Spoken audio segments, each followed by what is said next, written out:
ఆసురక్తి సంఘటనం నాదు శక్తి మంచికి నా మనసు సుమం చెడును చిల్చు వజ్రశ్రమం ఆశయాల కాలయం అగును నాదు హృదయం ఆశయాల కాలయం అగును నాదు హృదయం అగును నాదు హృదయం ప్రమిదలోని కలికలా జాతి కొరకు జ్వలిస్తా నా జాతి కొరకు జీవిస్తా ప్రమిదలోని కలికలా జాతి కొరకు జ్వలిస్తా నా జాతి కొరకు జీవిస్తా.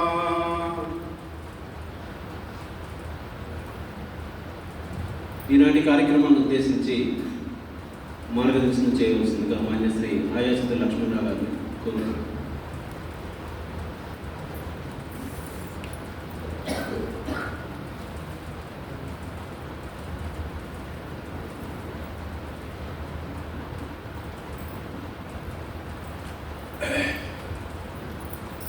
వేదికపై ఆసీనుడై ఉన్న మాననీయ క్షేత్ర అధ్యక్షులు డాక్టర్ చామర్తి ఉమామహేశ్వరరావు గారు, ప్రాంత ఉపాధ్యక్షులు శ్రీ మల్లయ్య గారు, ప్రాంత కార్యదర్శి శ్రీ సీతారామన్ గారు, వేదికకు దిగున ఉన్నటువంటి క్షేత్ర సంఘటన కార్యదర్శి శ్రీ సుధాకర్ రెడ్డి గారు, ఇతర క్షేత్ర పెద్దలు, వివిధ స్థాయిల్లో ఉన్నటువంటి కార్యకారిణి సదస్యులు, అధ్యక్షులు, ప్రధానాచార్యులు, సహా ప్రధానాచార్యులు, ఇతర కార్యకర్తలందరికీ నమస్కారం. నిన్న ఉదయం నుండి అనేక విషయాల పట్ల స్వాట్ అనాలిసిస్ చేసుకొని ఉంటారు. Strength, weakness, opportunities and threats. ఎక్కడ మనం బలంగా ఉన్నాము, ఎక్కడ బలహీనంగా ఉన్నాము, బలహీనమైన ఏరియాలను బలోపేతం చేసుకోవడం ఎలా, దీనికి సంబంధించి విద్యాభారతి విషయాలు కావచ్చు, పాఠశాల విషయాలు కావచ్చు, అకాడమిక్ విషయాలు కావచ్చు, సమాజ పరివర్తన సంబంధిత కార్యక్రమాలు కావచ్చు, వీటన్నింటిలో మన బాధ్యత ఏమి, మన పాత్ర ఏమి, మనకు కావలసిన రిసోర్సెస్ ఏమి, వాటిలో హ్యూమన్ రిసోర్సెస్ ఏమి, మెటీరియలిస్టిక్ రిసోర్సెస్ ఏమి, మానిటరీ రిసోర్సెస్ ఏమి, ఇవి ఎక్కడి నుంచి ఎట్లా సేకరించాలి, ఎస్టాబ్లిష్మెంట్ ఎట్లా, వాటి ఫంక్షనింగ్ ఎట్లా, దీనికి సంబంధించి మీరు సమర్థవంతంగా ఆలోచన చేసి ఉంటారు. మీకు ఇంకా కొంతమంది కార్యకర్తలు మీ క్షేత్రాల్లో మిగిలి ఉన్నారు. ఇక్కడి నుంచి వెళ్ళిన తర్వాత వాళ్ళను కూడా కన్సిడరేషన్లోకి తీసుకొని సంవత్సరానికి సంబంధించిన ప్రణాళిక తయారు చేసుకోవడానికి కార్యకర్తలంతా కూడా బహుశా సిద్ధమై 5 గంటలకు బయలుదేరి వెళ్ళిపోతారు. ప్రధానాచార్యులు రేపు సాయంత్రం వచ్చేసరికి ఎవరైతే ఇక్కడికి రాలేకపోయినారో వాళ్ళతో కూడా ఈ విషయాలు షేర్ చేసుకొని అందరూ కలిసి లక్ష్యాన్ని సాధించే దిశగా పూర్వ యోజన, పూర్ణ యోజన, plan in detail, plan in advance చేసుకుని ఒక వారం రోజుల్లో వర్షారంభ సమావేశాల యొక్క సారాంశాన్ని యాక్షన్ ప్లాన్లోకి తీసుకొని వస్తారని భావిస్తూ నా విషయంలోనికి వెళ్ళే ప్రయత్నం చేస్తాను. ఈ సమావేశం 5 గంటల వరకు ఉంటుంది. నేను ఒక 15-20 నిమిషాల ముందు ముగిస్తాను. అధ్యక్షుల వారి భాషణం కూడా ఉంటుంది కాబట్టి ఎక్కువ సమయం తీసుకోకుండా, ఉద్ఘాటనలో ఎక్కువ సమయం తీసుకున్నా ఇబ్బంది ఉండదు, కానీ సమారోహంలో 1 నిమిషం ఎక్కువ తీసుకున్నా కొద్దిగా బీపీ మారుతూ ఉంటుంది. ప్రధానాచార్యులకు ఇబ్బంది లేదు, వాళ్ళు రేపు సాయంత్రం దాకా ఫిక్స్ అయి ఉన్నారు కాబట్టి అది దృష్టిలో పెట్టుకొని మాట్లాడతారు. సమగ్ర వికాసము అనే విషయం మనం మాట్లాడినప్పుడు వ్యష్టి నుండి పరమేష్ఠి వరకు వికాసం జరగాలి అని చెప్తాం. వ్యష్టి అంటే వ్యక్తి, వ్యక్తి వికాసము నుండి పరమేష్ఠి వరకు వికాసము జరగాలి అని చెప్తాం. ఈ పరమేష్ఠి అనేది అర్థం కావడానికి ముందు పరమేశ్వరుడి యొక్క సృష్టి తత్వం అర్థం కావాలి. పరమేశ్వరుడి యొక్క సృష్టి మన చుట్టూ కనిపిస్తున్నటువంటి ప్రకృతిని పరిశీలిస్తే పరమేశ్వరుడి సృష్టి ఏమిటో తెలుస్తుంది. ఆ పరమేశ్వరుడి సృష్టిలో మనకు ప్రత్యక్షంగా కనిపించేవి పంచమహాభూతాలు. పృథివీ ఆపస్తేజో వాయురాకాశ అని పిలువబడే 5 ఎలిమెంట్స్ ఆఫ్ ది యూనివర్స్. ఇవి పరమేశ్వరుడి యొక్క సృష్టిలో భాగంగా వస్తాయి. అలాగే వివిధ రకాల ప్రాణులు, ఫ్లాసిలెట్టా దగ్గర నుంచి మొదలుపెట్టి సూపర్ మ్యాన్ దాకా ఉన్నటువంటి ప్రాణులు, పశువులు కావచ్చు, పక్షులు కావచ్చు, జంతువులు కావచ్చు, ఈవెన్ ప్లాంట్ లైఫ్ కావచ్చు, ఇవన్నీ కూడా భగవంతుని యొక్క సృష్టి అని మనం భావిస్తాం. ఈ భగవంతుని యొక్క సృష్టిలో ఉన్న 2 విశేషాలు ఏమిటి అంటే, మనుష్యుడు వేరు, మనుష్యుడు కానివి అన్నీ వేరు. కొన్ని వేల సంవత్సరాల వెనక్కి వెళ్ళి చూసినట్టయితే మనిషి వేరు కాదు. మనిషి మిగతా ప్రాణులతో కలిసి ఉండేవాడు. కొన్ని వేల సంవత్సరాల తర్వాత మనిషి క్రమంగా మిగతా వాటి నుండి వేరవుతూ వచ్చాడు. వేరవుతూ వచ్చి ప్రకృతి వేరు, నేను వేరు. ప్రకృతిని వేరు చేసి తన చుట్టూ కంచె వేసుకోవడం ప్రారంభం చేశాడు మనిషి. ఆ కంచె రాను రాను గ్రామానికి ఉండే కంచెగా మారి, ఒక సమూహానికి, సముదాయానికి ఉండే కంచెగా మారి, చివరికి ఇండిపెండెంట్ హౌస్కి ప్రెమిసెస్ ఉండాలి కదా, ప్రహరీ కూడా ఉండాలి కదా, దానికి తాళం ఉండాలి కదా. అక్కడి దాకా మనము ప్రకృతి నుండి వేరైపోయాము. ప్రహరీ కూడా గేటు దాటితే మరొక గేటు వస్తుంది, దానికి కూడా తాళం ఉంటుంది, లోపలికి బయటికి. దాని లోపలికి వస్తే ఒక హాల్ ఉంటుంది, దాని లోపలికి వస్తే బెడ్రూమ్ ఉంటుంది, ప్రతిదానికి తలుపు తాళము ఉంటుంది. మనం బెడ్రూమ్లో బెడ్ మీద పడుకొని చెద్దరు కప్పుకొని పడుకున్నప్పుడు మనకు ప్రకృతితో ఉన్న సంబంధము చూస్తే కంప్లీట్లీ డిటాచ్డ్ రిలేషన్. కానీ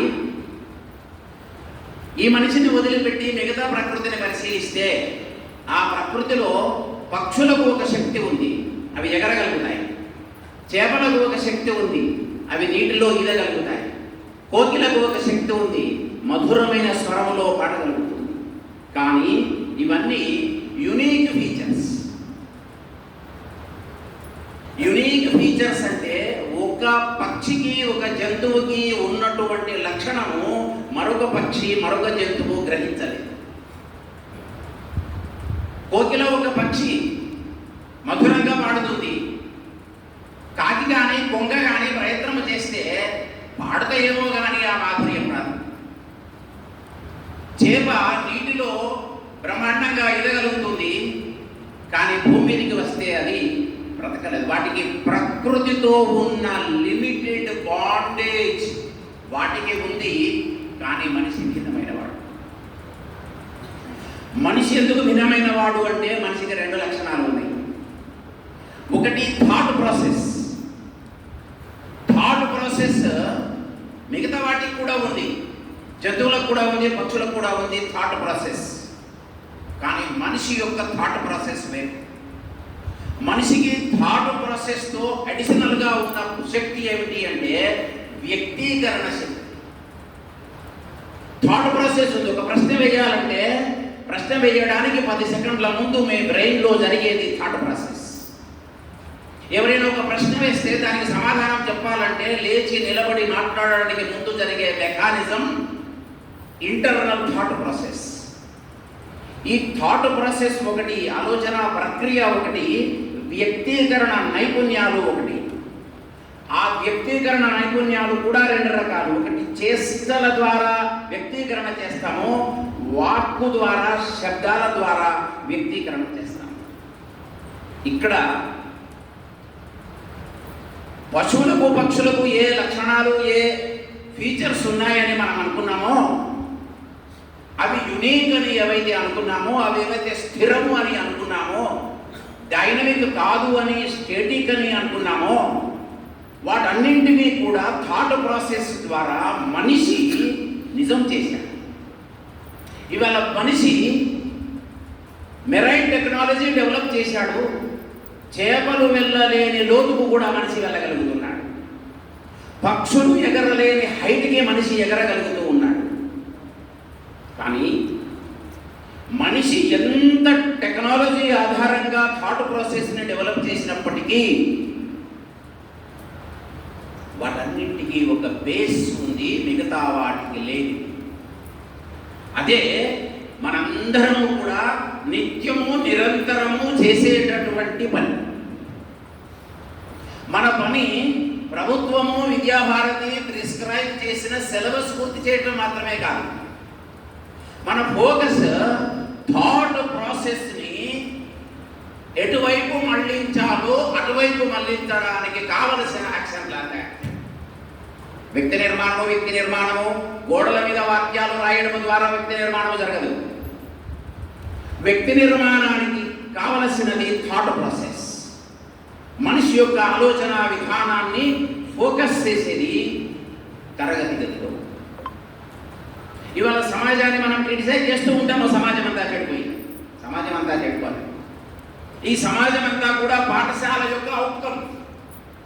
అంటే మనం క్లాస్ రూమ్లో పోగొట్టుకొని సమాజంలో వెతుకుతున్నాం. సమాజంలో ఉండేదంతా కూడా పాఠశాల యొక్క అవుట్కమ్, యూనివర్సిటీ యొక్క అవుట్కమ్. కాబట్టి let us go back to Vedas అని చెప్పినట్టుగా let us go back to schools, let us go back to classrooms, let us go back to the single unit that is the child in the class. అక్కడికి వెళ్ళి ఏం చేయాలి?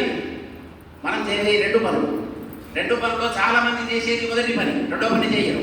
మొదటి పని చదువు, రెండవది సంస్కారం. ఈ చదువు సంస్కారము ఆధారంగా వ్యక్తి నిర్మాణం జరగాలంటే 1996, 97 యశ్పాల్ కమిటీ రిపోర్ట్ కానీ Jacques Delors committee report the treasure within the 4 pillars of education released by UNESCO for International Education Recommendations Committee. అది చెప్తుంది curriculum of a nation should be based on the roots of the nation. ఈ దేశంలో అనేక సంవత్సరాల నుండి cultural roots of the nation ఆధారంగా curriculum develop కాలేదు. అయినా మనం దాని ఆధారంగా ప్రయత్నం చేస్తూ ఉన్నాము 1952 నుండి. దీనికి రెండు విషయాలు. ఒకటి జీవన మూల్యాలు, దేశం యొక్క జీవన మూల్యాలు. రెండవది చూసే విధానాన్ని దృష్టికోణం అని పిలుస్తుంది.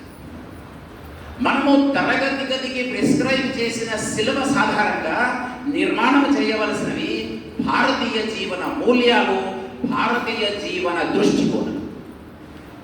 దృష్టికోణము అంటే మనం సాధారణంగా కళ్ళతో చూస్తాం. కళ్ళతో చూసినప్పుడు నేను తల ఎత్తుకునేలా చూడాలా, నేను తల దించుకునేలా చూడాలా? ఒక మనిషిని నేను చూసినప్పుడు నేను తల ఎత్తుకునేలా ఆ మనిషిని చూడాలా, నేను తల దించుకునేలా ఆ మనిషిని చూడాలా? చూసేది అదే. చర్మ చక్షువుల ద్వారానే చూస్తాము. చర్మ చక్షువులను డ్రైవ్ చేసేది ఆత్మ చక్షు. నీ లోపల ఉన్నది, నువ్వు చూసేది కరెక్టా కాదా నీ లోపల చెప్తుంది.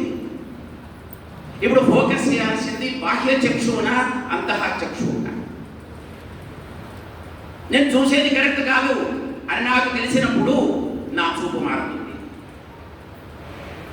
పాఠశాల కరికులం ఇంప్లిమెంటేషన్కి ప్రధానమైన బాధ్యత వహించే ఇక్కడ ఉన్నటువంటి టీం ఆలోచించాల్సింది మా బడిలో జరిగే classroom process, school culture, NCF, school education part D. అందులో 5 పార్ట్స్ ఉన్నాయి. Part A B C D E. Part D it says about 2 things. One is the school culture, second one is school processes. ఇవి దేని ఆధారంగా ఉండాలి అంటే విద్య ఉపాధి కోసం అని కాకుండా విద్య నైపుణ్యాల కోసం, 21st century నైపుణ్యాల కోసం మనం చెబుతున్నది దానికి యాడ్ చేసి ఇది ఎన్సిఎఫ్ యొక్క ఇంట్రొడక్టరీ పార్ట్లో కూడా ఉన్నది.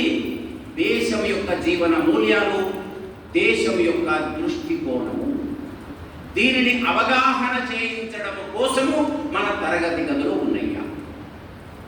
దీన్ని ఆలోచించినప్పుడు ఒక 3-4 విషయాలు వస్తాయి. ఒకటి, ఈ దేశాన్ని అర్థం చేసుకోవడం. మనం ఏ దేశంలో ఉన్నామో ఆ దేశాన్ని అర్థం చేసుకోవడం ఒకటి మొదటిది. దేశం అంటే ఏమి? 32 లక్షల చదరపు కిలోమీటర్ల వైశాల్యం కలిగిన ఈ భారత భూభాగం మాత్రమేనా? భారత భూభాగం అనగానే ఏమొస్తుంది? ఈ భూమి పైన ప్రజలు లేకపోతే ఈ భూమి పట్ల ప్రేమ ఎవరికి కలుగుతుంది? కేవలం దేశం అంటే మట్టి కాదు అని ఎవరో అన్నారు. నేనంటున్నాను, మేమంటున్నాము, దేశం అంటే మట్టి కూడా. మనుషులు లేకుండా మట్టికి విలువ లేదు. కాబట్టి ప్రజలు లేకుండా దేశం లేదు. కాబట్టి ప్రజలు భూమి కలిస్తేనే సమాజం ఏర్పడుతుంది. ప్రజలు భూమి కలిస్తేనే సమాజం ఏర్పడుతుంది. కాబట్టి సమాజాన్ని అర్థం చేసుకోవాలి. ఒక సమాజం కొన్ని వందల వేల సంవత్సరాలు సామూహిక నిరంతర జీవనం చేయడం వల్ల సంస్కృతి ఏర్పడుతుంది. కాబట్టి ఆ సంస్కృతికి సంబంధించిన అవగాహన ఏర్పడాలి. ఒకటి దేశానికి సంబంధించినది, రెండవది సమాజానికి సంబంధించినది, మూడవది ఆ సమాజం యొక్క సంస్కృతికి సంబంధించినది. మరి ఈ మూడింటిని నేను సవ్యంగా అర్థం చేసుకోవాలంటే నా గురించి నేను అర్థం చేసుకోవాలి. అధ్యాత్మబోధ. అందుకే మన ఉపనిషత్తులు చెబుతున్నవి, ఎడ్యుకేషన్కి డెఫినేషన్ ఇచ్చినవి ఏమిటి అంటే, టు నో థైసెల్ఫ్ ఈజ్ ఎడ్యుకేషన్. ఆత్మ సాక్షాత్కారమే విద్య. నేను నన్ను తెలుసుకోవాలి. నేను ఉండాల్సిన పద్ధతిలోనే ఉన్నానా? ఈ 4 విషయాలను మనము తరగతి గదికి లింక్ చేయగలమా? అయితే క్లాస్ రూమ్లో పిల్లల కోసం మాత్రమే కాదు ఇది. ఇవాళ నేషనల్ ఎడ్యుకేషన్ పాలసీ చెబుతుంది awareness and education for all stake holders of education. All stake holders అంటే ఎవరెవరు వస్తారు? విద్యతో సంబంధం కలిగిన ప్రతి ఒక్క వ్యక్తి వస్తాడు. No one is left. ఈ 4 అంశాల్లో ఒక్కొక్క అంశాన్ని పరిశీలించినప్పుడు మొదటిది ఈ దేశాన్ని అర్థం చేసుకోవడం. దేశబోధ అంటాం. దేశాన్ని చూసినప్పుడు ప్రజలు కాకుండా దేశం మాత్రమే, ఫిజికల్ స్ట్రక్చర్ ఆఫ్ ది దేశాన్ని చూసినప్పుడు మనకు కనిపించేది దేశం యొక్క బాహ్య రూపం. దేశం యొక్క బాహ్య రూపంలో మీకు ఏం కనిపిస్తుంది? మన దేశం గురించి మీకేం తెలుసు? ఈ దేశం యొక్క physical structure, relief divisions, landforms ఏం తెలుసు మీకు? ఎన్ని రాష్ట్రాలు ఉన్నాయి? ఆ రాష్ట్రాల రాజధానులేమి? ఇక్కడ నదులు ఎన్ని ఉన్నాయి? ఏ నది ఏ రాష్ట్రాల గుండా ప్రవహిస్తుంది? ఎన్ని పర్వతాలు ఉన్నాయి? అడవులు ఎన్ని ఉన్నాయి? ఎక్కడెక్కడ ఉన్నాయి? ఏ అడవుల లక్షణాలేమి? ఎక్కడ ఖనిజాలు ఉన్నవి? ఏ టైప్ ఆఫ్ ప్రాణులు ఎక్కడ ఉన్నాయి? ఇదంతా భౌగోళిక సమాచారం. వెస్ట్రన్ కంట్రీస్లో భౌగోళిక విషయాలను భౌతిక విషయాలుగా చూస్తారు. ఆ భౌతిక విషయాలన్నీ కూడా నా వ్యక్తిగత కాంక్షలు నెరవేర్చుకోవడానికి మాత్రమే. ఇవన్నీ దేనికోసం ఉన్నాయి అంటే నా సర్వైవల్ కోసం మాత్రమే వీటిని నేను కన్జ్యూమ్ చేసుకుంటాను. కానీ భారత దృష్టికోణం, భారతీయ జీవన మూల్యాలు ఏం చెప్తున్నాయి అంటే, వీటితో ఇక్కడ ఉండే ప్రజలు ఎవరైతే ఉన్నారో వాళ్ళకి రాగాత్మక భావాత్మక సంబంధమే ఉన్నాయి. ఎవరైనా వచ్చి మీ ఇల్లు డోర్ పగలగొడుతుంటే ఏం చేస్తారు మీరు? ఇది మా ఇల్లు, మా అనేది మీ ఇల్లుకి ఏర్పడిందే, మా అనేది దేశానికి ఎలా ఏర్పడుతుంది? ఈ దేశంతో నాకు ఉండే అవినాభావ సంబంధం. ఈ దేశం నాది, నా ఇల్లు అని ఎట్లా అన్నావో, నా దేశం, నా ప్రజలు, నా పర్వతాలు, ఈ దేశం నాది అనే కల్పన కలిగించకుండా దేశబోధ పూర్తిగా అందరికీ తెలుసు. శతాబ్దం మొదట్లో వీర సావర్కర్ కాలాపాని శిక్ష అనుభవించడానికి వెళ్ళాడు. 2 జీవన ఖైదులు, 25, 50 సంవత్సరాల శిక్ష. 3వ ఫ్లోర్లో చివరి బ్యారక్లో ఉంచారాయని, సింగిల్ రూమ్. కాలాపాని ఖైదీలందరికీ మెడలో ఒక బిల్ల వేస్తారు. ఆ బిల్ల మీద date of entry, date of exit ఉంటాయి. జైలుకి వచ్చిన రోజు, జైలు నుంచి వెళ్ళే రోజు. ఆయనకి 50 సంవత్సరాలు. జైలర్ చెప్తాడు, నువ్వు ఇక్కడి నుంచి బయటికి పోయేది 50 సంవత్సరాల తర్వాత తెలుసా? సావర్కర్ చెప్తాడు వెంటనే, 50 సంవత్సరాలు మీ పరిపాలన ఈ దేశంలో ఉంటుంది అనుకుంటున్నావా? ఆలోగా నా దేశం స్వతంత్రం అవుతుంది అంట. ఈ దేశంతో ఆయనకున్న కనెక్టివిటీ అది. అలాగే మనం సంఘ పుస్తకాలు చదువుతూ ఉన్నప్పుడు, సంఘ విషయాలు వింటూ ఉన్నప్పుడు డాక్టర్జీ జీవితంలో ఒక ఉదాహరణ గుర్తుకు వస్తుంది. డాక్టర్జీ చెప్తారు, భారతదేశం హిందూ రాష్ట్రం. వెంటనే అడుగుతారు, హిందూ రాష్ట్రం ఎవరన్నా? హిందూ రాష్ట్ర శబ్దం ఎక్కడ ఉంది? ఏ పుస్తకంలో ఉంది? ఎవరన్నా హిందూ రాష్ట్రం? మనలాంటి వాళ్ళ మీద కరెక్టే అని రెఫరెన్స్ చూస్తుంది. కానీ డాక్టర్జీ చెప్పారు వెంటనే, డాక్టర్ కేశవరావు బలిరామ్ హెడ్గేవార్ మధ్య నేను చెప్తున్నా కాబట్టి ఇది నేను ఆ కనెక్టివిటీ ఏ విధంగా మనం తీసుకురాగలుగుతాం? ఇలాంటి సందర్భాలు అనేకమున్నవి. అనేక మంది ఈ దేశాన్ని స్వాతంత్రం చేయడం కోసం తమ ప్రాణాలను దృఢప్రాయంగా కుటుంబాలను వదిలేసి వెళ్ళారు. ఈ మధ్యన వీర సావర్కర్ సినిమా వచ్చింది. ఆయన భార్యతో ఏమి సందేశం ఇచ్చాడు, భార్యతో ఏం మాట్లాడాడు ఒకసారి చూడండి సినిమా. ఇలాంటి విషయాలు విన్నప్పుడు కదా మన పిల్లల లోపల, మన యువకుల లోపల ఈ దేశము పట్ల నా కర్తృత్వ భావన ఏమిటి? హిమాలయ పర్వతాల గురించి చెప్తాము. హిమాలయ పర్వతాలతో మనకేం సంబంధం?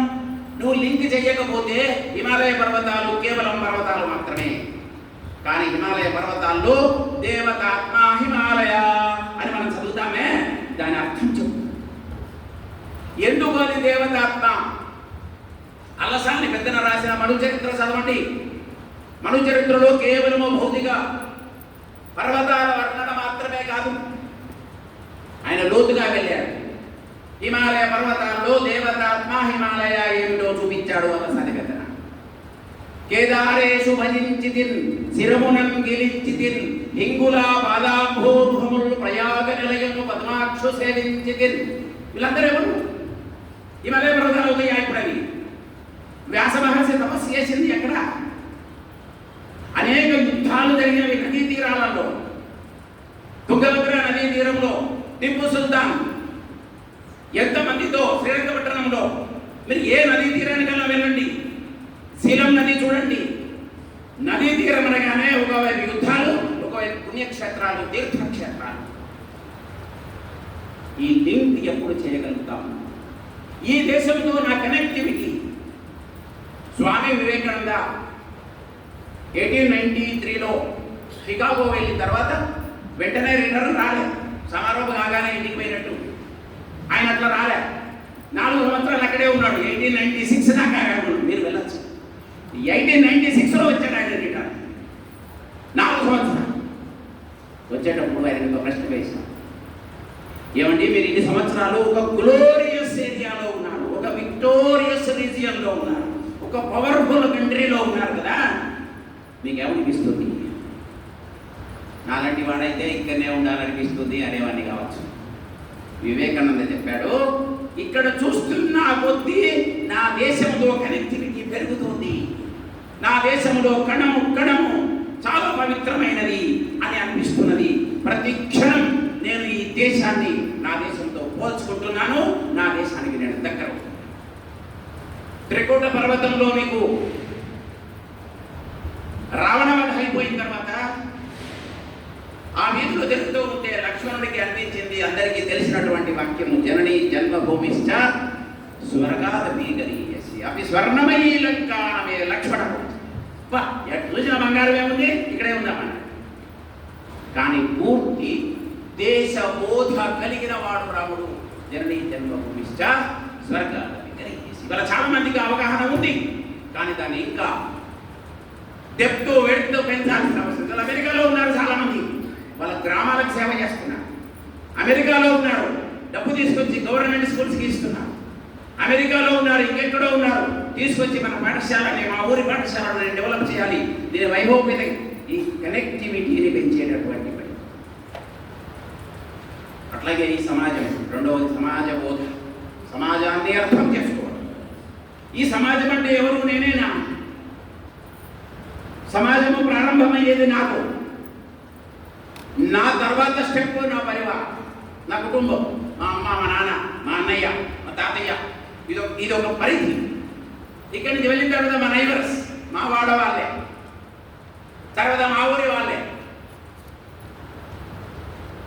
కరీంనగర్ నుంచి హైదరాబాద్ సిగరెట్కి వచ్చిన తర్వాత మీదెక్కడ? మాది కోరట్ల. మీదెక్కడ? మా జగిత్యాల, మన జిల్లా. ఈ మన కలిపేశారు. అదే వీళ్ళందరూ కరీంనగర్ వాళ్ళు, మెట్పల్లి వాళ్ళు, కోరుట్ల వాళ్ళు, కామారెడ్డి వాళ్ళు ఢిల్లీలో ఒక అఖిల భారత సమావేశానికి వెళ్ళారనుకోండి. మన అందరం తెలంగాణ కదా. ఇప్పుడు తెలంగాణ అంటే మనమే. అదే వీళ్ళకు విద్యాభారతి ఒక అఖిల భారతీయ సమావేశం ఎక్కడో వాషింగ్టన్లో పెట్టింది అనుకోండి. మీ అందరికీ రేపు రాబోయే రోజుల్లో అక్కడ ఏమంటారండి? మనం ఇండియా ఇండియా. అదేదో సినిమాల మీది తినాలి మాది తినాలి అన్నట్టుగా ఏం చెప్పండి. సినిమాకి అనేది చాలా అడ్వాన్స్, అప్గ్రేడ్ అయి ఉన్నాయి. సమాజంతో సంబంధాన్ని ఏర్పరచుకోవడానికి మనం ఎక్కడ దాకా వెళ్ళామంటే వసుధైక కుటుంబం. మన కుటుంబం ఎంత పెద్దది? విశ్వం, సప్తద్వీప వసుంధర, మొత్తం నా కుటుంబమే. మొత్తం నా కుటుంబమే అన్న తర్వాత ఎక్కువ తక్కువ ఎందుకు వస్తుంది? స్పృశ్యత అస్పృశ్యత ఎందుకు వస్తుంది? వీరిని మావారు, వారు మావారు కాదు ఎందుకు వస్తుంది?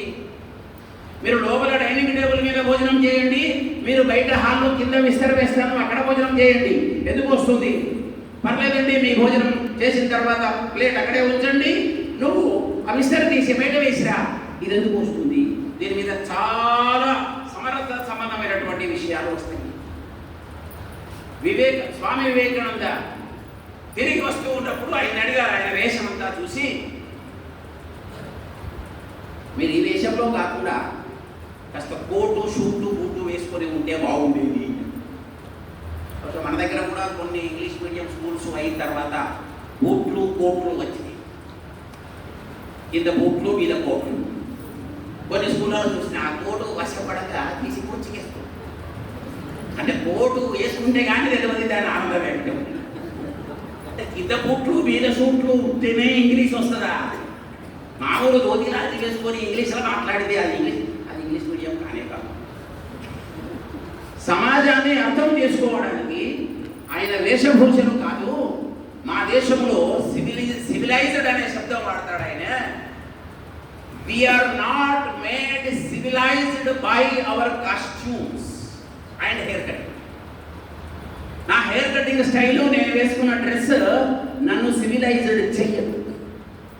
మీ దేశంలో బార్బరును, ఆ దర్జీ టైలర్ వాళ్ళు మిమ్మల్ని కల్చర్డ్ చేస్తారేమో, కానీ మా దగ్గర జీవన దృష్టికోణమే కల్చర్తో ఉంటుంది. మూడో విషయము మన సంస్కృతికి సంబంధించి. సంస్కృతిని అవగాహన చేసుకోవడం. మొదటిది ఈ దేశాన్ని అర్థం చేసుకోవడం, దేశబోధన. రెండవది సమాజాన్ని అర్థం చేసుకోవడం. సమాజం అంతా కూడా నా సమాజమే, ఎవరెక్కువ కాదు ఎవరెక్కువ తక్కువ కాదు, అందరితో నేను, నాతో అందరూ, ఈ భావన డెవలప్ చేయడం రెండవ అంశం. మూడవ అంశము సంస్కృతి. ఇందాక చెప్పాను, సంస్కృతి ఒక స్థిరమైన ప్రాంతంలో ఒక స్థిరమైన జనాభా నిరంతర జీవనం సాగిస్తూ ఏ సాంప్రదాయాలు, ఆచారాలు, వ్యవహారాలు, వేషభూష, భోజన వ్యవహారాలు, సెలబ్రేషన్స్, వివాహాది శుభకార్యాలు ఏ పద్ధతిలో అనేక సంవత్సరాలు పాటిస్తారో, అందులో సాహిత్యము, లలిత కళలు కూడా కలిసి ఉంటాయో, సంగీతము కలిసి ఉంటుందో, దానిని మనం సంస్కృతి అని పిలుస్తాం. మాధవ గోవింద వైద్య, ఎంజి వైద్య, బహుశా మరాఠీ పత్రిక ఒకటి దానికి సంపాదకులుగా పనిచేశారు మహారాష్ట్రలో. 2020లో చనిపోయారు.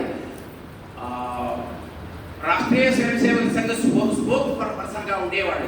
97-98 సంవత్సరాల వయసులో 2020లో చనిపోయారు. ఆయన ఒకసారి బహుశా ట్రైన్లోనో ఫ్లైట్లో ప్రయాణం చేస్తూ ఉంటే తనతో పాటు తన భార్య ఉంది. ఆ ఎదురు సీట్లో పక్క సీట్లో ఇంకొక కపుల్ ఉన్నారు. మాట్లాడుతూ ఆ పక్కన ఉండే కపుల్స్లో భర్త అడిగాడట, మీరిద్దరూ భార్యాభర్తలా అండి అన్నాడు. అవునండి, మేము భార్యాభర్తలు. ఎప్పటి నుంచి మీరు భార్యాభర్తలు? 50-60 సంవత్సరాల నుంచి మేము భార్యాభర్తలు. ఈయన ఒక్క ఆమెనేనా మీ వైఫ్? ఫస్ట్ వైఫ్ ఈమెతోనే ఎన్ని సంవత్సరాలు ఉన్నారండి అడిగాడు. అవును, పెళ్ళి అయినప్పటి నుంచి ఈమె నా భార్య. 50 ఏళ్ళు దాటిపోయింది, 60 ఏళ్ళు దాటిపోయింది, ఇప్పుడు నాకు 80 ఏళ్ళ వయసు వచ్చింది. మేము మొదటి నుంచి మేము భార్యాభర్తలమే. నవ్వుతున్నారు వాళ్ళిద్దరు భార్యాభర్తలు. నవ్వి ఆయన చెప్పాడు, చూడండి, ఏ మేరా తీసరా వైఫ్, ఈ మీద థర్డ్ వైఫ్. చాలా క్రెడిట్గా గర్వంగా చెప్పాడు ఆయన. ఆయన పక్కన ఉన్న భార్య ఆమె తక్కువ తినలేదు. ఆమె చెప్పింది, he is my 4th husband. ఇది ఏ సంస్కృతి అని చెప్తుంది?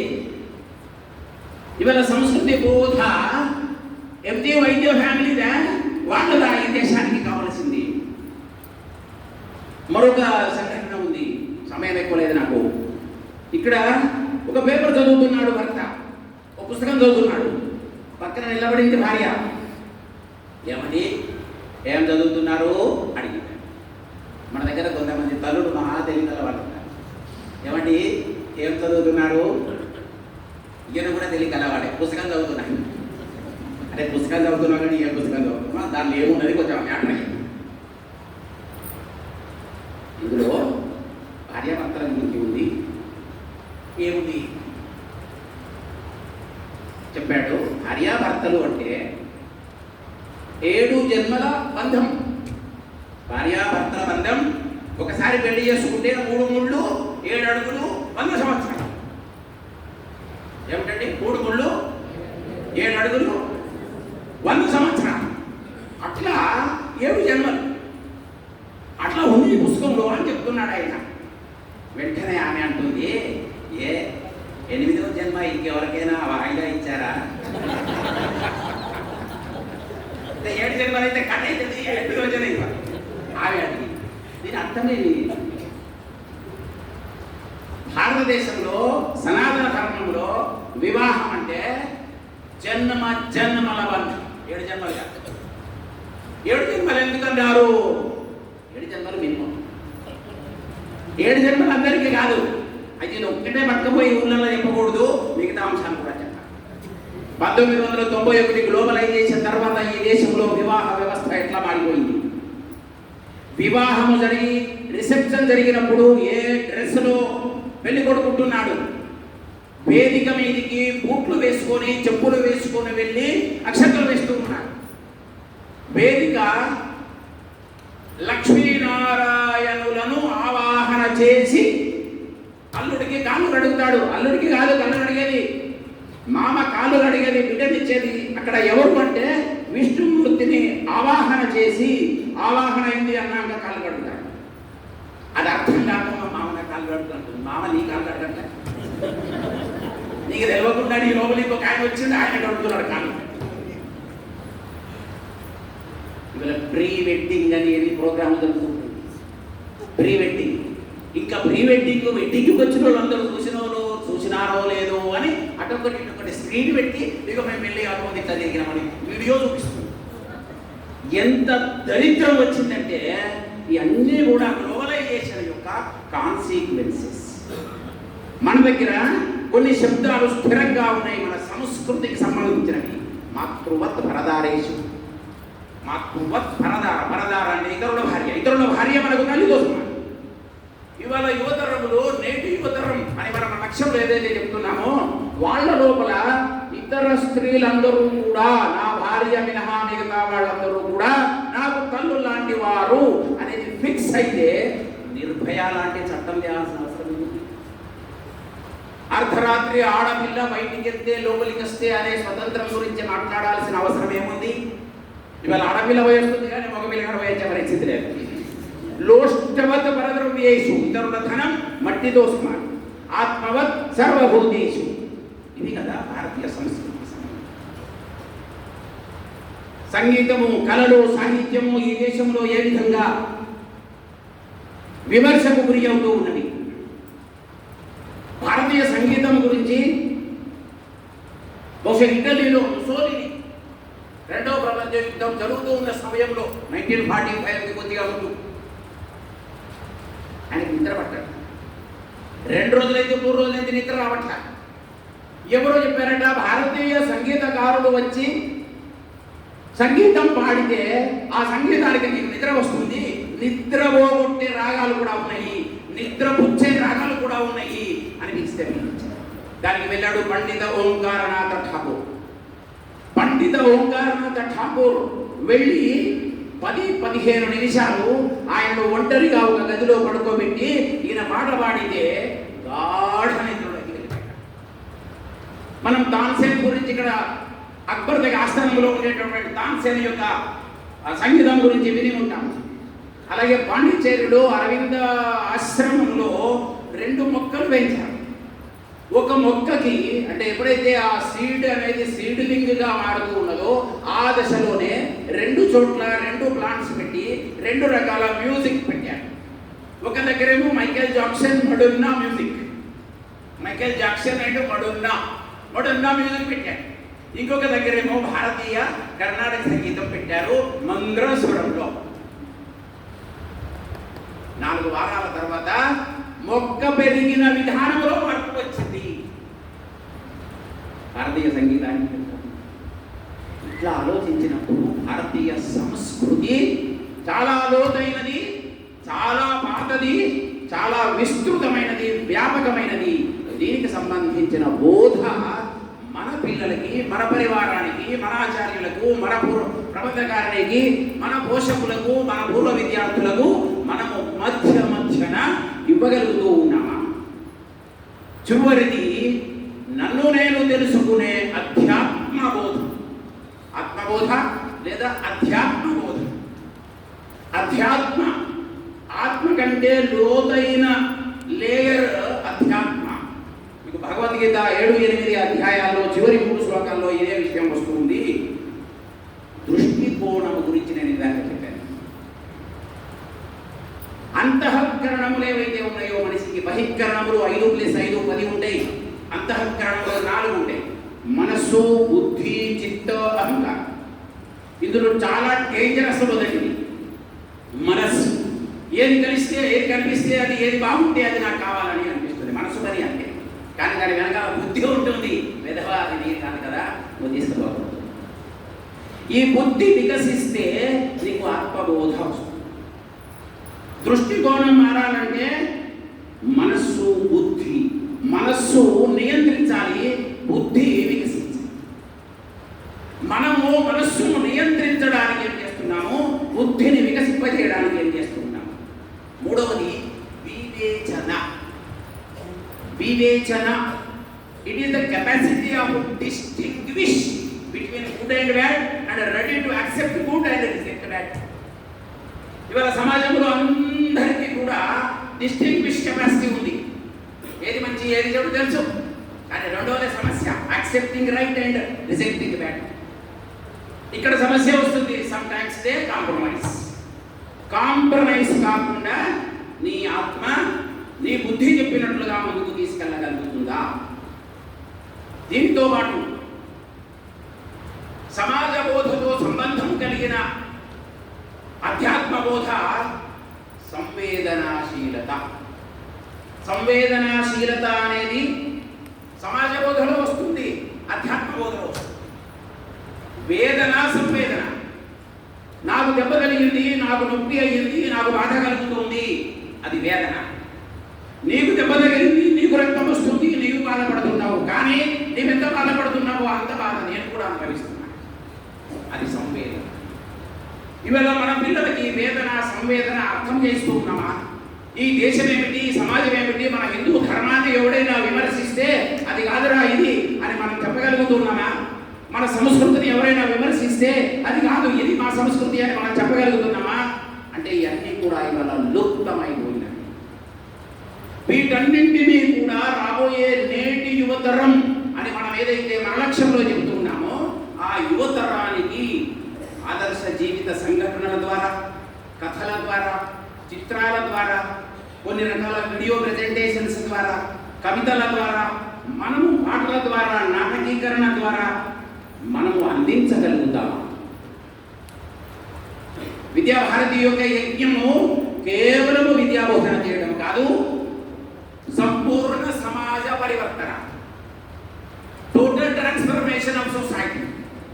టోటల్ ట్రాన్స్ఫర్మేషన్ ఆఫ్ సొసైటీ ఈ 4 యాంగిల్స్లో దేశబోధ, సమాజబోధ, సంస్కృతి బోధ, అలాగే అధ్యాత్మ బోధ, ఈ 4 విషయాలను కోఆర్డినేట్ చేస్తూ మనం సమాజంలోకి తీసుకెళ్ళడానికి విత్ ఇన్ ది స్కూల్ ఏం చేయగలుగుతాము, పేరెంట్స్ మీటింగ్లో ఏం చేయగలుగుతాము, పేరెంట్స్ కౌన్సిలింగ్లో ఏం చేయగలుగుతాము, జనరల్ సొసైటీలో ఏం చేయగలుగుతాము, విద్వత్ పరిషత్తును ఏ విధంగా దీంట్లో ఉపయోగించగలుగుతాము, వారి ఆధారంగా సెమినార్స్, సంగోష్ఠి కార్యక్రమాలు ఏ విధంగా ప్లాన్ చేయగలుగుతాము, పాఠశాల యొక్క ఫంక్షనింగ్ మీద ప్రభావం పడకుండా ప్రధానాచార్యుల్ని, ఆచార్యుల్ని అనేక రకాల కార్యక్రమాల పేరుతో డిస్టర్బ్ చేయకుండా వాళ్ళ అకాడమిక్ విషయాలు చూసుకుంటే ప్రబంధకారిణి వాళ్ళు, జిల్లా కార్యకారిణి వాళ్ళు, విద్వత్ సమితి వాళ్ళు సమాజం ఆధారంగా సమాజంలో ఈ విషయాలను తీసుకెళ్లే ప్రయత్నము మనము చేయగలుగుతామా? పాఠశాలకు వెళ్ళిన తర్వాత దీని మీద దీర్ఘంగా ఆలోచన చేస్తారని నాకు ఈ అవకాశం ఇచ్చి ఓపికగా విన్నందుకు మీ అందరికీ ధన్యవాదాలు. నమస్కారం.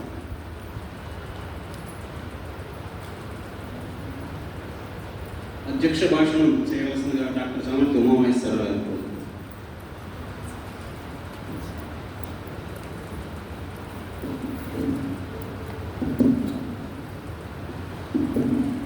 సభాహీన వేదిక మీద నాతో పాటు సీతారాం గారు, ఆయతి లక్ష్మణరావు గారు, వేదిక మీద శ్రీ సుధాకర్ గారు, శ్రీనివాసరావు గారు, ఇతర పెద్దలు, ప్రధానాచార్యులు, ప్రబంధకారిణి సభ్యులు, కార్యకారిణి సభ్యులు అందరికీ నా నమస్కారం. చాలా చక్కటి భౌతికను ఆయతి లక్ష్మణరావు గారి ద్వారా విన్నాను. నేను కూడా విన్నాను. వారి పూర్తి భౌతిక ఒకటి వినడం నాకు మొదటిసారి. ఇన్ని రోజులు కలిసి పనిచేస్తున్నాను కానీ మొదటిసారి నేను కూడా విన్నాను. చాలా చక్కగా విషయాన్ని నా ముందు వచ్చారు పోయి. అయితే దాని మీద ఇప్పుడు కామెంట్ చేయాల్సిన అవసరం లేదు. దాని మీద చేయవలసిన మీ రిఫ్లెక్షన్, మీ ఆలోచన. దానికి కాంప్లిమెంటరీగా ఉన్న 2-3 అంశాలు ఉన్నాయి మనం అర్థం చేసుకోవాల్సింది. మామూలుగా హిందూ దేశం గురించి, హిందూ సంస్కృతి గురించి మాట్లాడుతున్నప్పుడు ఈ దేశ సంస్కృతి అంతా ఒకటే అని మనం అంటాం. కాదని వాళ్ళు వాదిస్తుంటారు. ఈ దేశంలో రకరకాల సంస్కృతులు ఉన్నాయి, రకరకాల వైద్యాలు ఉన్నాయి. కాన్స్టిట్యూషన్ రాసేటప్పుడు ఆ కాన్స్టిట్యూషన్ సంబంధించిన ఒక టీం అప్పుడు కంచి బ్రహ్మాచార్య గారి దగ్గరికి వచ్చారు. వచ్చి వారిని అడిగారు, అయ్యా మేము కాన్స్టిట్యూషన్ రాస్తున్నాం, మాకు మీ సలహాలు ఎవరైనా ఇస్తారా, మీ నుంచి ఎవరైనా ఇన్పుట్ ఇస్తారా? ఆయన అన్నారట, ఈ దేశంలో చాలా వైవిధ్యం ఉంది, అనేక రకాల ఆచార వ్యవహారాలు ఉన్నాయి దేశంలో. ఆ రకంగా ఉండడానికి కారణాలు ఉన్నాయి. ఆ కమిటీలో రాస్తారో ఇతరులకు చెప్తారో ఆ వైవిధ్యాన్ని మాత్రం మీరు ఒప్పుకోకండి. ఈ దేశం నిలబడింది ఆ వైవిధ్యంతోనే. ఆ వైవిధ్యం అనకుండా చాలా కారణాలు ఉన్నాయి. కాబట్టి వాటి జోలికి కాన్స్టిట్యూషన్ పోతుంది. అదృష్టవశాత్తు కాన్స్టిట్యూషన్ ఏది కాదు. అందువల్ల ఆ వైవిధ్యం ఇక్కడ మనకు ఉంది. మరి వైవిధ్యం ఉంది కానీ యూనిటీ ఎక్కడుంది? ఆ యూనిటీ ఎక్కడుందో అనే అంశాలని ఆయన సూచించారు. ఇది కాకుండా నాట్యశాస్త్రం అని ఒక భరతముని రాసిన పుస్తకం ఉంటుంది. అది నాట్యశాస్త్రానికి దేశమంతా మీద ప్రామాణికంగా ఉంది. దానిలో ఒక చాప్టర్లో 2 శ్లోకాల్లో భరతముని చెప్తారు. ఏమంటారంటే, ఈ దేశంలో ఈ ప్రాంతంలో అంటే డ్యాన్స్ కానీ డ్రామా కానీ స్టేజ్ మీద చేసేటప్పుడు స్టేజ్ యొక్క అలంకరణ ఎట్లా ఉండాలి అనే విషయం ఆయన చెప్తుంటారు. అక్కడ ఉండే వాతావరణాన్ని బట్టి ఇక్కడ స్టేజ్ అలంకరణ ఈ రకంగా ఉంటుంది, సౌత్లోకి పోతే ఈ రకంగా ఉంటుంది, నార్త్లోకి పోతే ఈ రకంగా ఉంటుంది, వెస్ట్లోకి పోతే ఈ రకంగా ఉంటుంది, ఈస్ట్లోకి పోతే ఈ రకంగా ఉంటుందని శ్లోక రూపంలో స్టేజ్ మీద ఏ రకంగా ప్రదర్శన చేయాలి, అసలు భావం ఒకటే, నాట్యం చేసే భావన ఒకటే, కానీ ఆ బ్యాక్గ్రౌండ్ తీసుకొచ్చేటప్పుడు అక్కడ ఉండే లోకల్ పరిస్థితుల ద్వారా తీసుకొని వస్తారని చెప్పి ఆ యూనిటీని దాన్ని ఆ 2 శ్లోకాల్లో తీసుకొని వచ్చారు. భరతముని రాసిన నాట్యశాస్త్రం ఇవాళ కాదు. అనేక మంది వెస్టర్న్ రైటర్స్ ఎవరైతే రాస్తున్నారో ఆ తర్వాత వందలాది సంవత్సరాల తర్వాత వచ్చే రచనలు కదా. కాబట్టి మనకు ప్రామాణికం మన పుస్తకం. ఎవరైనా వాదన తీసుకొస్తే నువ్వు ఏ బేసిస్ మీద అంటున్నావు, కొంచెం తరిచి చూస్తే బయటకు వచ్చే విషయం ఏదో ఒక వెస్టర్న్ రాసిన పుస్తకం, లేకపోతే వెస్టర్న్ ఓరియంటెడ్ మనవాడు రాసిన పుస్తకం. మా పుస్తకంలో ప్రామాణికంగా ఉందా, మా ఒరిజినల్ టెక్స్ట్లో ఏముంది, అది మనం వెతకడానికి ప్రయత్నం చేయాలి. వాళ్ళని కౌంటర్ చేయాలంటే అది మనం వెతకడానికి ప్రయత్నం చేయాలి. వాటి ద్వారా మనం అర్థం చేసుకోవడానికి ప్రయత్నం చేయాలి. మామూలుగా ఇవాళ ఒక అపప్రజ ఏంటి, దళితులకు బడుగు వర్గాల వాళ్ళకు మనం చదువు చెప్పలేదు, వాళ్ళ స్కూల్స్కు రానివ్వలేదు, వాళ్ళ వెనక ఉంచాము, అడగదొక్కాము అనేది ఒకటి. స్త్రీలకు చదువునివ్వలేదు ఈ దేశంలో, స్త్రీలకు ఏమాత్రం ప్రామాణికత ఇవ్వలేదు అని ధర్మపాల్ గారు మన ఐడియాలో ఒక ఆయన రాసిన పుస్తకం ఉంది బ్యూటిఫుల్ ప్రియర్. ఈ బ్యూటిఫుల్ ప్రియర్ అనే పేరు ఆయన మహాత్మా గాంధీ ఎందుకు తెలుసుకొని వాడుకున్నాడు దాన్ని. ఏమిటా బ్యూటిఫుల్ ప్రియర్? బ్రిటిష్ వాళ్ళు ఈ దేశానికి రాకముందు మన దగ్గర ఉన్న విద్యా వ్యవస్థ ఈజ్ బ్యూటిఫుల్ ట్రీ. అట్లా గాంధీ గారు వర్ణించారు దాన్ని, ఎవరో కాదు. దాని ఆధారంగా ఈయన రాసిన పుస్తకంలో అప్పటి కాలంలో కమిషనర్స్, కలెక్టర్స్ అనేక ప్రాంతాల వాళ్ళ దగ్గర నుంచి సేకరించిన సమాచారం వాళ్ళ దస్త్రాల్లో ఉంది, ఫైల్స్లలో ఉంది. మద్రాసు ప్రెసిడెన్సీలో, కలకటా ప్రెసిడెన్సీలో ఉంటే ఆ ప్రెసిడెన్సీలో ఉండే డాక్యుమెంట్స్ అన్ని తీసుకొని వాటి కూలంకషంగా తగ్గించి చూసి ఇచ్చింది ఏమిటంటే, బ్రిటిష్ వాళ్ళు వచ్చే టైం కల్లా ఒక కలకటా ప్రాంతంలో 1,00,000 పైగా స్కూల్స్ ఉన్నాయి. అట్లా మన గోదావరి జిల్లాలో, గుంటూరు జిల్లాలో లాంటి జిల్లాలో ఎన్ని స్కూల్స్ ఉన్నాయో అందులో వ్యాఖ్యానించారు. అనేక రకాల స్కూల్స్ ఉన్నాయి.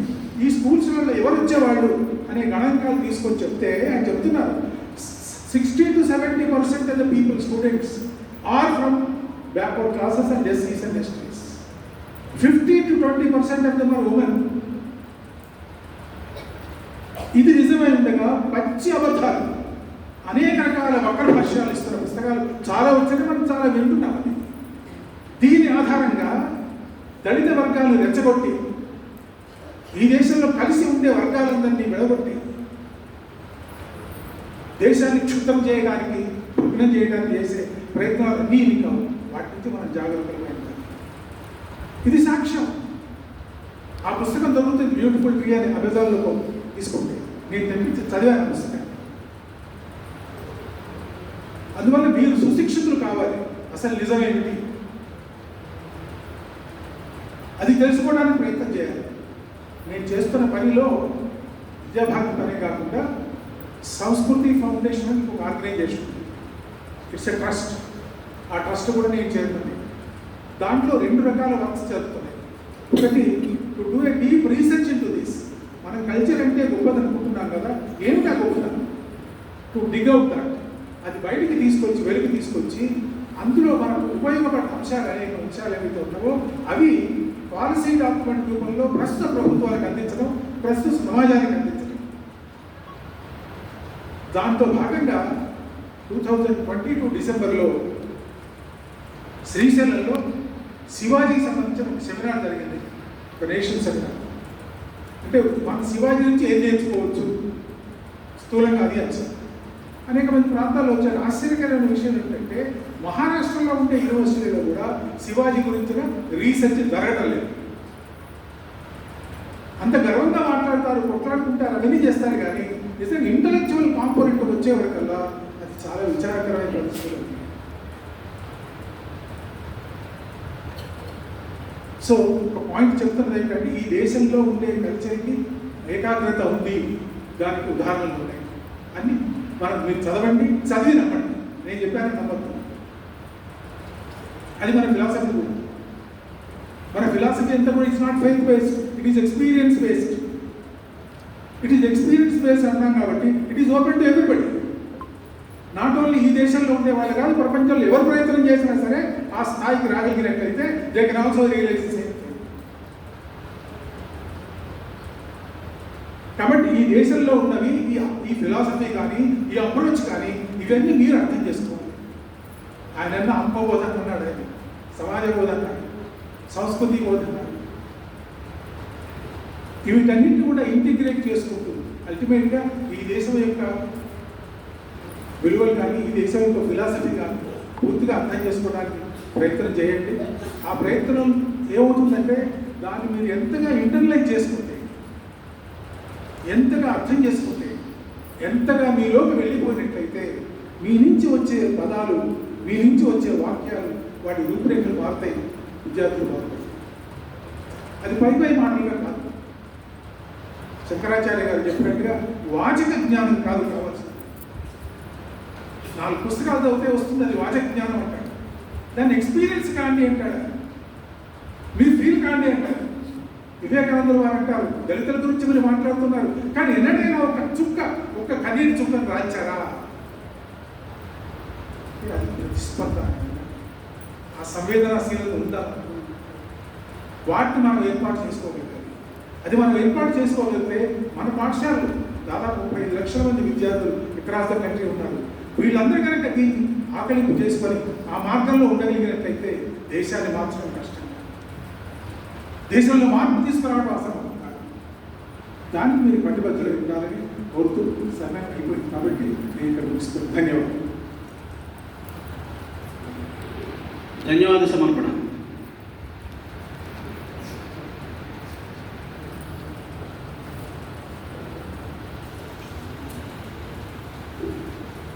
సరస్వతి విద్యాపీఠ వర్షారంభ సమావేశాలకు ఇచ్చేసి ఆమె యొక్క వ్యక్తిగత పనులను కూడా పక్కన పెట్టి సరస్వతి శిశు మందిర్ పని, సరస్వతి విద్యాపీఠం పని మొదటి ప్రాధాన్యతగా భావించి ఇచ్చేసి ఈ మన ప్రాంత వర్షారంభ సమావేశాలను విజయవంతం చేసినటువంటి మన ధనపూర్వకంగా సహాయ సహకారాలు అందించి మరింత విజయవంతం చేసినటువంటి ప్రతి ఒక్కరికి కూడా సరస్వతి విద్యాపీఠం తెలంగాణ తరఫున హృదయపూర్వక ధన్యవాదాలు సమర్పిస్తూ అందరికీ ధన్యవాదాలు. శాంతి పాట.